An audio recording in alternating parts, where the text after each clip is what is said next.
The data is clear. Diet culture is toxic, and it can be a risk factor for body dysmorphia, disordered eating, and other mental health issues. While we all intuitively know this, it's still a problem. Enter Dr. Jenn Salib-Huber, who recently posted an Instagram reel that went viral. Now think of a little bit of sarcasm here with this statement. When I see wellness influencers telling women that keto and intermittent fasting will balance their hormones in perimenopause, enter a little bit of an eye roll. I contacted Jenn right away because I had just had a couple of experts whom I trust who talked about the benefits of these types of diets. I wanted to get Jenn's perspective because of her expertise as a naturopath and a registered dietitian, and she was also a previous guest on the Fempower Health podcast. Jenn shares fascinating information about the way that we should be viewing diets in our lives so that we can optimize being our healthiest self. So take a listen. Talk to me about that post and what your concern is about these discussions with keto, intermittent fasting, and all these other diets. Oh, where do I start? So I know it's a big question.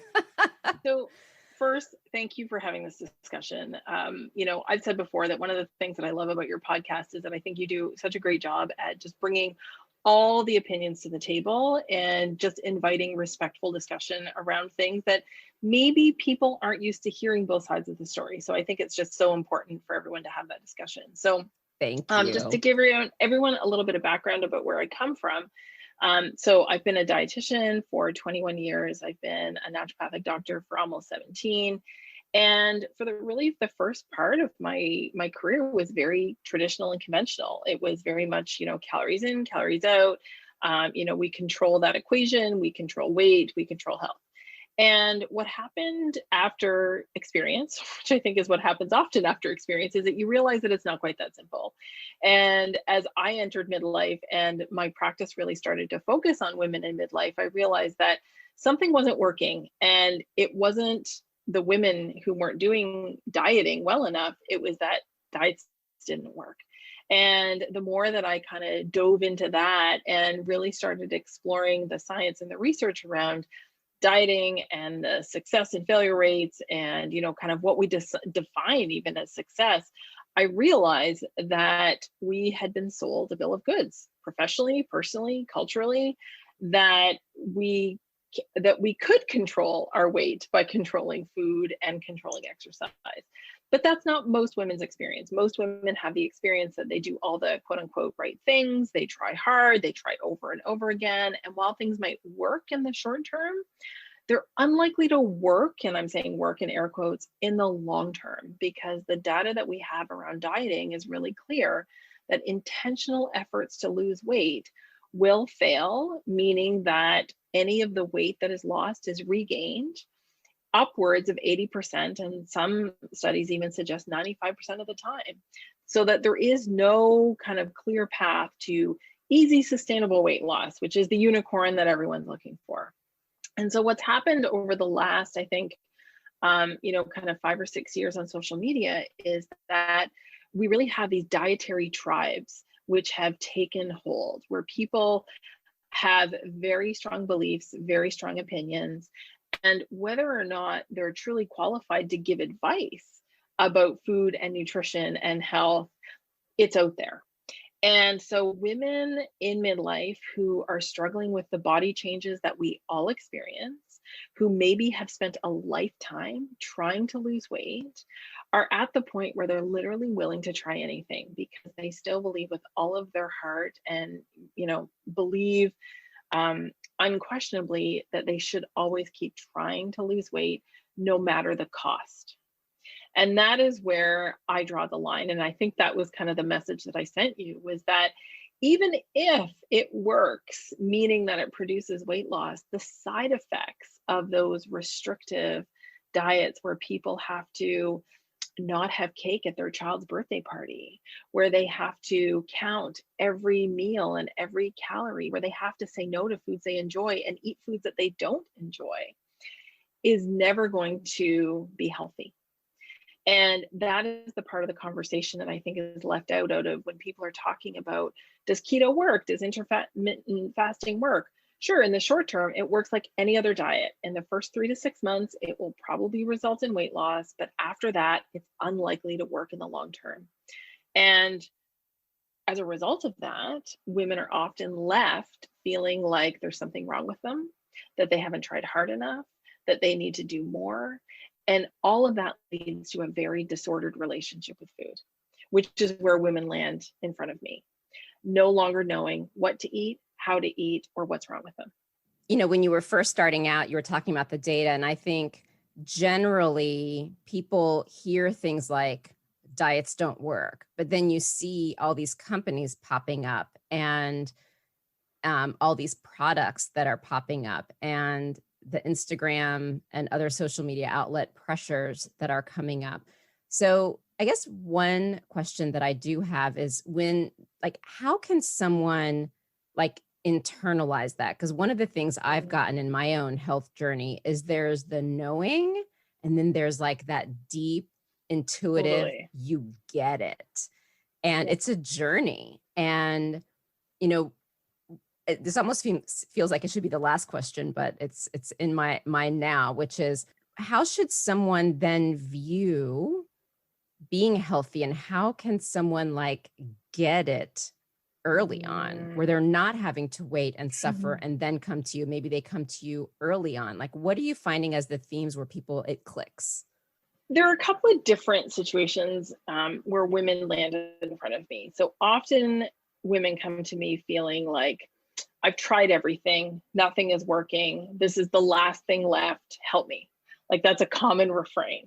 Sometimes though, women will come to me having felt like they were trying intuitive eating. They may have read the book, they may have heard some podcasts, they may know friends who are kind of trying to undiet their lives, but they get stuck in what I call the messy middle, which it feels like quicksand. It's like you're going along, you're not following any rules, things are going great, and then something happens and it's like you sink right back into diet culture and you feel terrified about what's happening. And I call that that's what's called the diet cycle. So it might be helpful to just explain that what that is. So the diet cycle is the predictable series of events that happens where women feel the desire to lose weight, whether that is driven by health, whether it's driven by how their clothes are fitting, how they feel about their body, whatever it is, the thought, the feeling enters their mind that they need to lose. As a result, they start restricting, dieting, following a plan. And initially, that feels really exciting. It feels like you're in control, you're doing something, it's proactive. And even if you've done that 100 times, it feels like this time is going to be different. There's that novelty factor of this is totally new and different. That works for a little while, but after a while, it becomes uncomfortable for any number of reasons. It might become uncomfortable because you don't like what you're allowed to eat. You miss the foods that you used to enjoy. You've had to make too many sacrifices. You feel like you're missing out. You're tired of calculating and counting, whatever it is. And as soon as it becomes uncomfortable because of the restriction, the gates begin to open. And when the floodgates open, that's when we kind of jump all in and say, okay, screw it. I'm just going to have whatever I want. I can't do this anymore. And initially that feels good.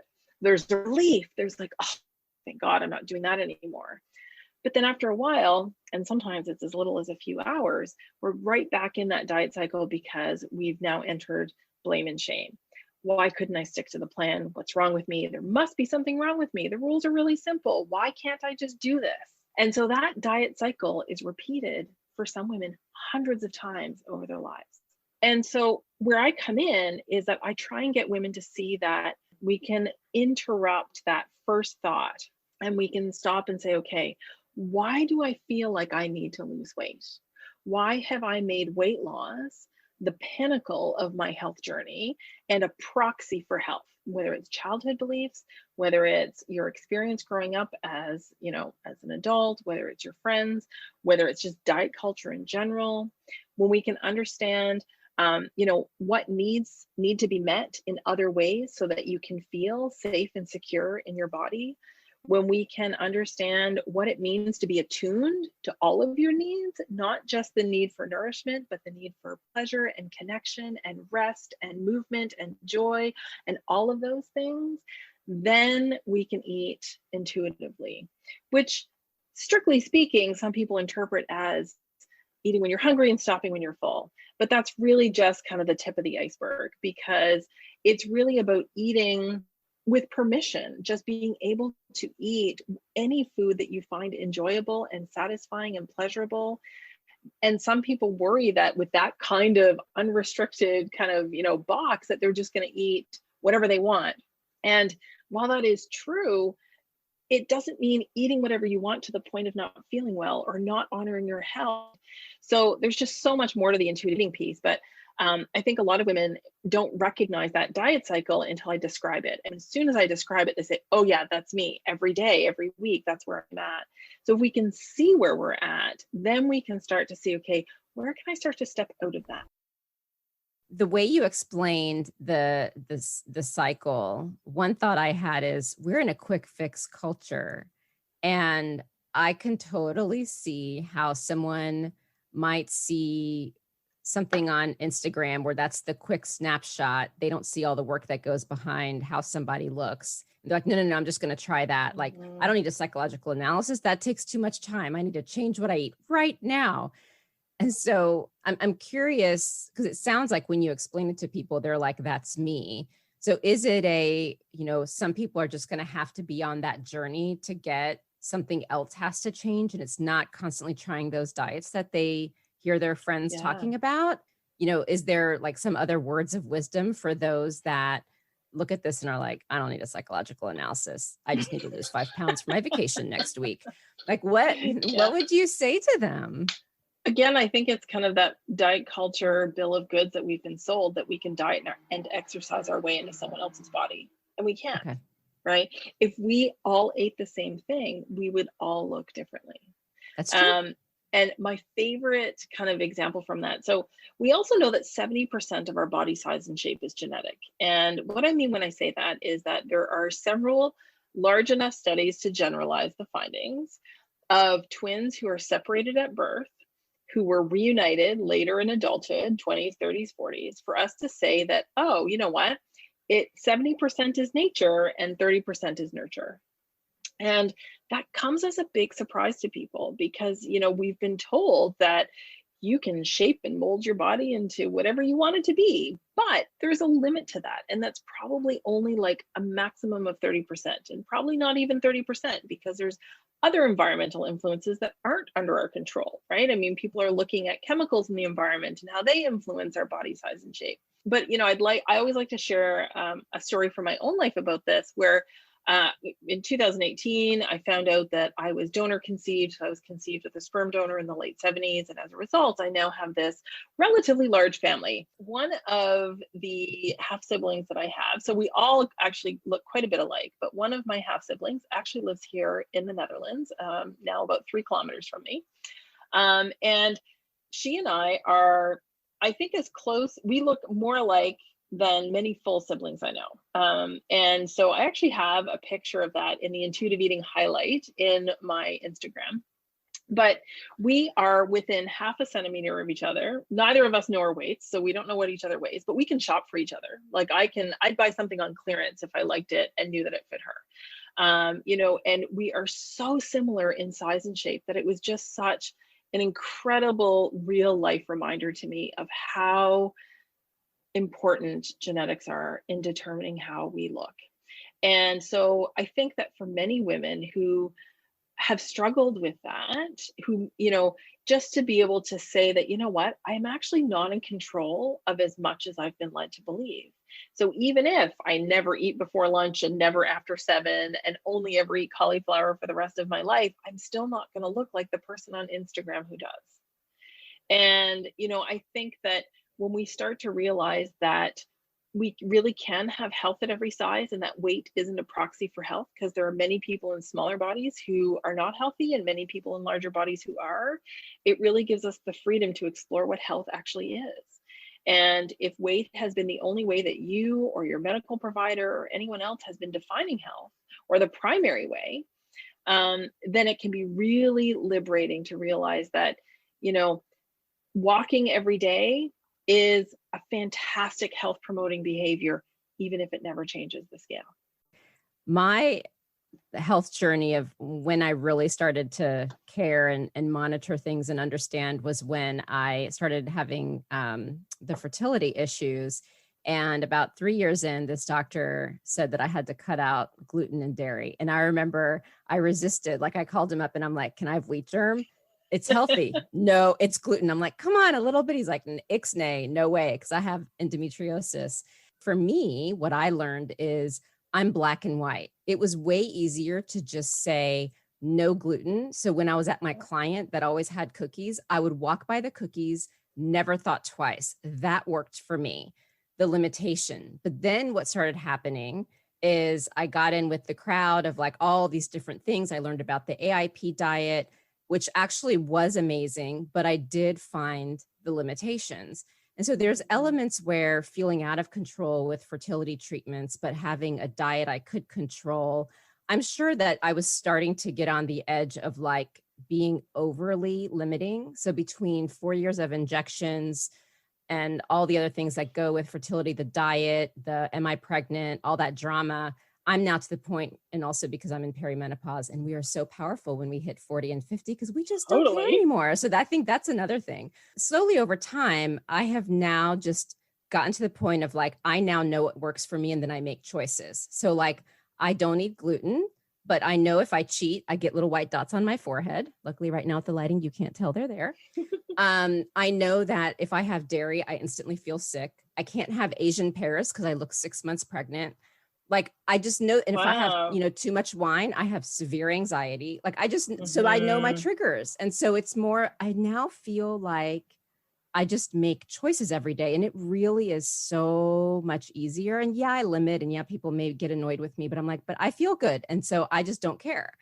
But here's the other thing that I wanted to ask you about. One thing that is fascinating to me, because I'm not a typical consumer, is it's easy to say to someone and have conversations that you can relate where it's like, oh, I'm on Whole30, I'm on AIP, I'm on keto, because then everyone knows the framework. Everything is frameworks. And it's so much easier to make sense of life when something feels out of control, when you have like buckets and labels to be able to put on things. What would you say to people who are like on that ride of like, hey, I'm on keto, let's all be in the keto group and the Whole30 group? And I mean, it's understandable because you feel part of something, but there's a flip side. I did a post about this actually last week or the week before. And, I said, finding a dietary tribe feels like initially like you've found your village, but it actually, for most women, ends up feeling like a cult because you're only welcome as long as you're following the rules and you can't question them.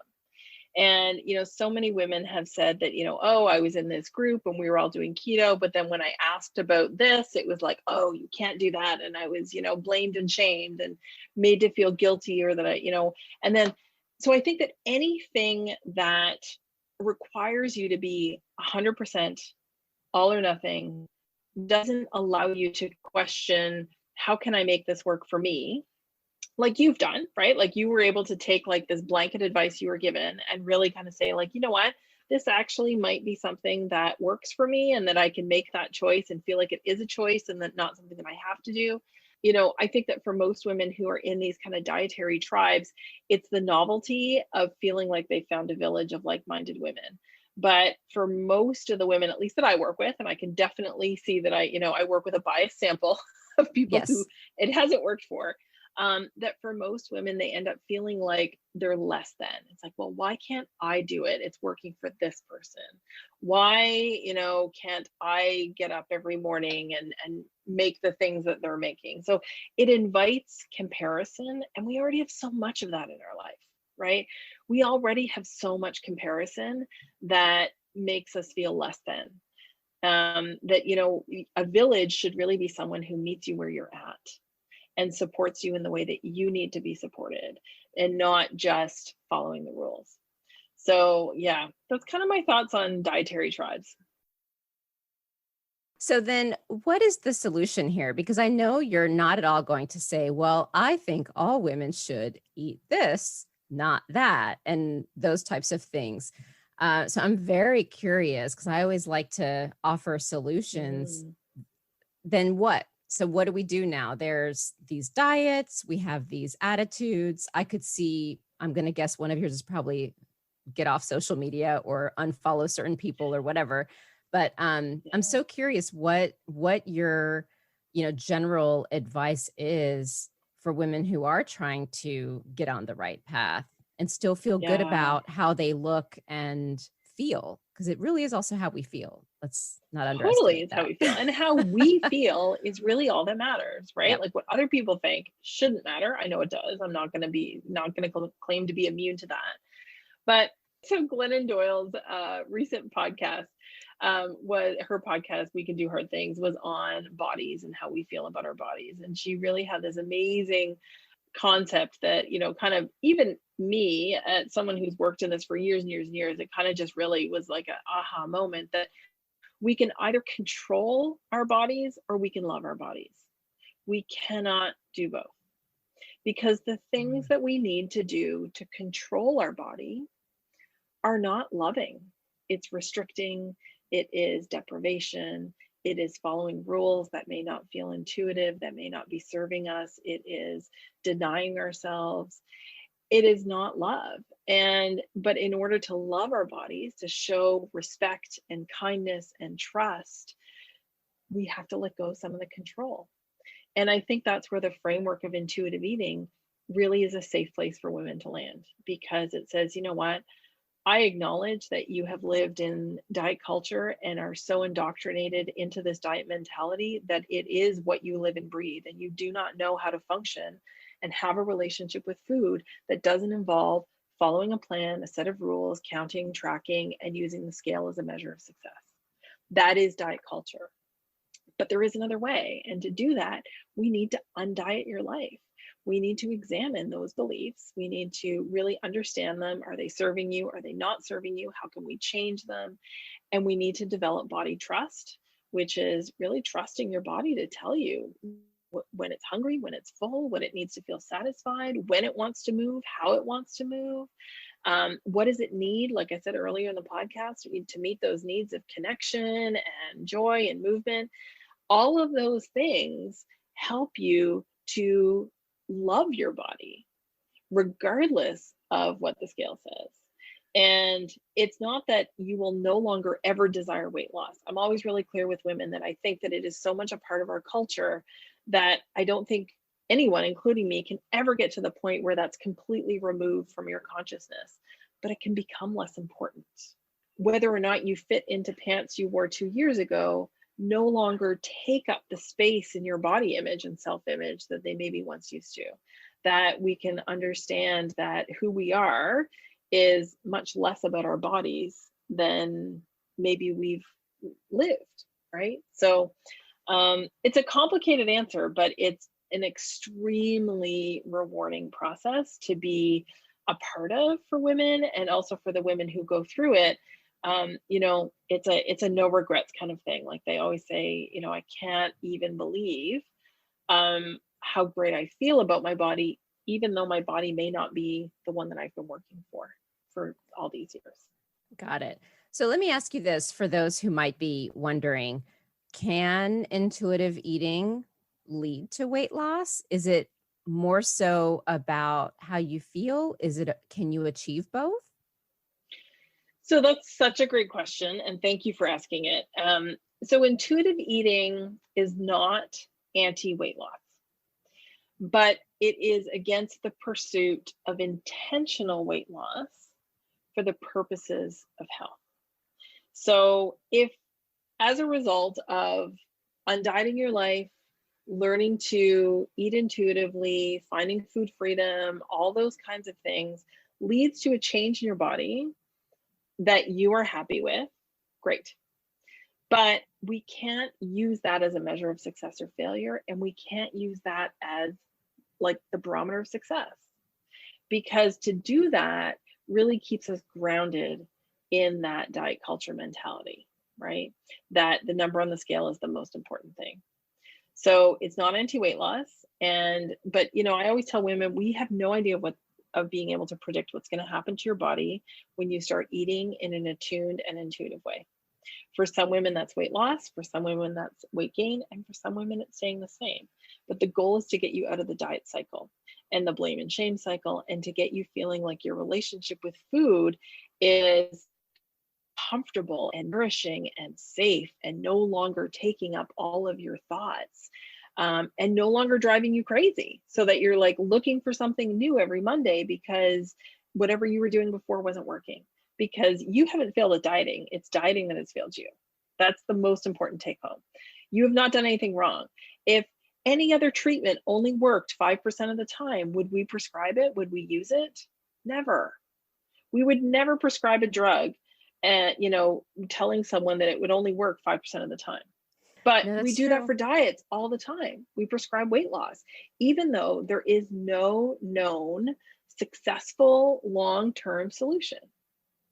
It makes so much sense. And I am always about 4 pounds heavier than I used to be. I'm proud that I've gotten to the point of just being like curious about it and, Yeah. just understanding my triggers, because I do want to fit into my clothes, and not have to keep buying new ones. But it's like a curiosity and like a purposeful, intentional way of being where I just oscillate based on kind of whatever's going on, but it doesn't take up much of my brain. It really, I will say, it is so much nicer. It really, really And I think is. part of that conversation needs to be normalizing the fact that bodies change, Yeah. right? Going back to like, how do we interrupt the cycle earlier on? We start by telling girls in puberty that they're going to get softer and rounder and curvier. That's normal. Their body percentage has to double in order for them to achieve and maintain menstruation. We need to normalize that. We need to shout that from the rooftops. We need to tell women of all ages that there is never the expectation that they stay the same number or the same dress size for their entire life. That does not predict or measure health, Yeah. but so many women have this like narrow range of, oh, I feel best when I'm here. But it doesn't actually translate into health for most women. And in fact, the things that some women do to stay in that really narrow range might actually detract from their health. That's not a way to live. I want to like enjoy life. And quite Right. honestly, when I see women of all different sizes who you can just tell when they feel good in their body, and that in Totally. itself is attractive, like just Yes. very like sexy. And I think we just need to acknowledge, and I love all these posts where different accounts are starting to show women of all different shapes and sizes, and just showing that that's attractive. And even now Yes. with clothing ads, they're having women of all different shapes and sizes. And it's like, finally, and I It's hope just those real types of women, things. right? Yeah, exactly. Only 5% of women meet that thin ideal, but they take up like 90+% of the media, right? So we need to start showing people, not just women, but we just start need to showing like the diversity of the human body doing the things that the human body can do that is not dependent on meeting the standards of the thin ideal. Yeah. No, I agree. You can wear the bathing suit, you can go hiking, you can do all of these things that have nothing to do with your size and shape. And that's, I think, the message that thankfully I think it's coming, like it's definitely getting out there. And, that women in midlife, especially, I think are receptive to hearing, because so many of the women that I work with really have been dieting for 20 or 30 years of their life. And, they get to Ouch. this point in midlife where they're just like, I can't do this anymore. Like, I Right. can't, like, they literally cannot do it anymore. And they need another way. And they're just at that place where, like, they let the light in and, the crack opens and they see what life is like when they don't have to count every calorie and plan every meal. And they just realize how much of life they've been missing. Yeah. And, that's the payoff for me, but it's also the payoff for them. And it's what keeps them grounded in, I need to keep this process moving forward, even if there are the messy middle, even if I get to the uncomfortable bits, even if my body is changing in ways that I don't understand. I love and respect the body that I have. And body acceptance isn't about loving your body every moment. It's about loving and respecting the body you have. And, I think that's another concept that sometimes gets lost in the nuance of social media, where acceptance seems to imply that you love it unconditionally, which is true, but love doesn't mean like every moment, right? That's awesome. What a great message. So tell us about how you're supporting women through intuitive eating. I think you have a few great things that you're offering. So tell us Mm. about that. Beyond the Scale, which is a 7-week program which helps women undiet their lives over 40. And it really is for women over 40, but it can be for women over 35 who are also in midlife. But it really just kind of addresses some of the unique challenges that I think women experience as they're going through perimenopause and menopause, and the body changes and the life changes. But it's really a step-by-step program. Really lots of contact with me, weekly group calls, weekly modules, a daily chat, and just an amazing small group of women that really are just there to walk with you as you kind of go through this process. And so that's kind of my where my heart is these days, is working on that project, and we'll be enrolling a new group of women in September. So for people who are interested in that, and it runs 4 times a year, so there's lots of options. And then for some people who may not be into the one-on-one or not into the group support, I do have some one-on-one options as well, for undieting your life, especially if you need a little bit more support through that process than what a group can offer. But there's lots of amazing group support as well. So, but as always, Instagram is the best place to follow me and find me at menopause.nutritionist, and the links in my bio will keep everyone updated. Awesome. And I like that you have the group option, because to the point that we discussed earlier around some of the groups that have the pressure, this sounds like a supportive, no pressure group. Oh yeah, so we just finished the first session, the spring session, and the group of women were amazing, and loved each other so much that they are all still staying in touch. And it was absolutely like the highlight was the group part and the group calls. So for anyone who's ever been hesitant about groups, thinking that it's not going to be personal, the social learning model is invaluable. And so I actually would tell people, think of the group program before actually thinking of working with me one-on-one, because what you can learn from other women who are in the same journey is invaluable, and is amazing. So that's awesome. Well, thank you for sharing. So the last question that I always like to ask is, what is your greatest hope for women's health?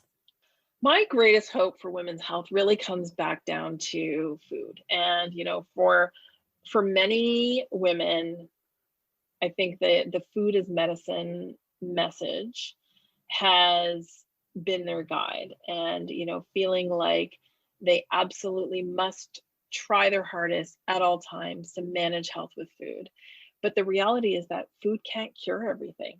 And so I would really like to see food become part of the discussion around women's health, that doesn't involve introducing shame when women can't use food as their only medicine. So I'd like to see the conversations around food change as it comes to women's health.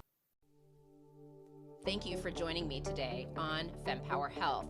If you'd like to continue the conversation, please follow me on social media. I am most active on Instagram, LinkedIn, as well as TikTok.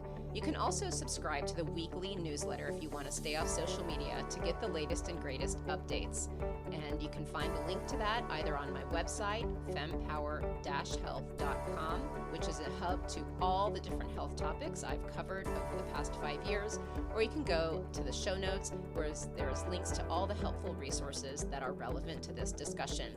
And if you know of someone in your life who would benefit from this information, please do pass this along, because that is how we can ensure this important information reaches those who need it most.